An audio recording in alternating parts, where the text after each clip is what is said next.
We're going to go ahead and learn how to model polynomials using algebra tiles. So with algebra tiles, they're shapes that represent the area of that shape. So we have three shapes that we use. Two of them are the same, just different sizes. So we're going to start off with small squares, that represents 1. In other words, it's going to represent your constants.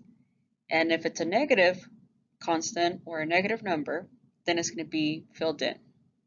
The rectangle represents x. Again, if it's a negative x, that will be filled in. So let's make sure we add that negative x for that one. And then if it's x squared, then it's going to be the big square. And if it's a negative x squared, then it's going to be filled in. So those are the shapes that we're going to use to model these different terms here. So let's go ahead and start with the first one. On here we have 4 different terms.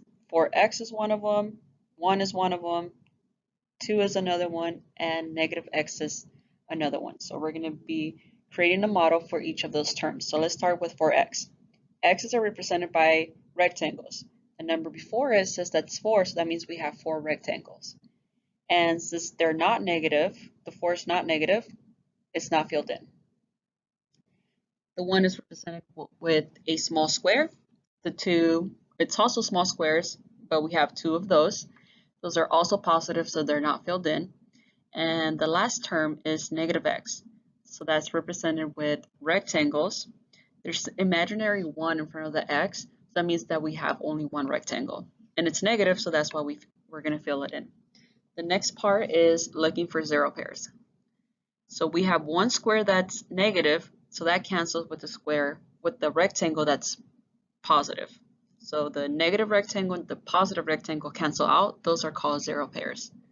So then our answer, we're going to count what's left. We start with the biggest exponent, so the rectangle in this case. There's 3 of them left, so it's 3x. And then there's 3 small squares, so then the other term is 3. So that's your answer. Your answer is you counting what's left. And you write it in standard form, so from biggest exponent to your constant. This one has 5 different terms, but this one is unique because there's a negative sign there. That means I need to distribute the negative sign to everything that's after that negative sign, which just means that it's going to turn everything that's inside that second parentheses into the opposite. That's what that negative sign does. So before you model it, you need to change it to the opposite because that's going to depend whether you fill it in or not.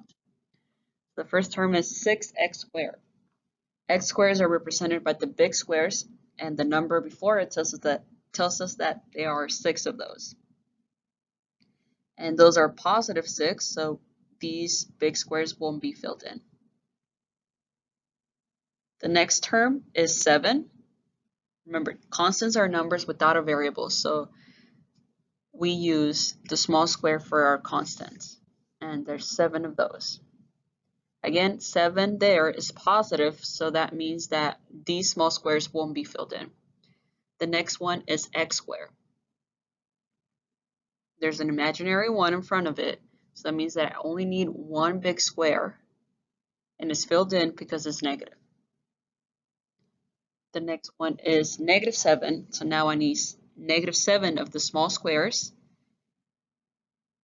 meaning we need to fill them in so that it indicates that it's a negative number. So fill those in, fill those in.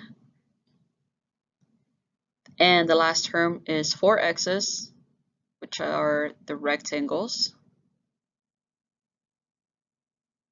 And the 4 is negative, so we're going to fill in the rectangles. Let's look for 0 pairs so we can cancel some of these algebra tiles. So let's see, let's look for things that are the same shape but opposite. So there's a negative big square and there's a lot of positive big squares, so we can cancel one of each, and they have to be the same amount. So I can't cancel different amounts. And we have 7 of the small squares that are negative cancel with the 7 small squares that were positive. So those are all gone now. So let's count what's left, and that's going to be our answer. So we start off with the big squares here.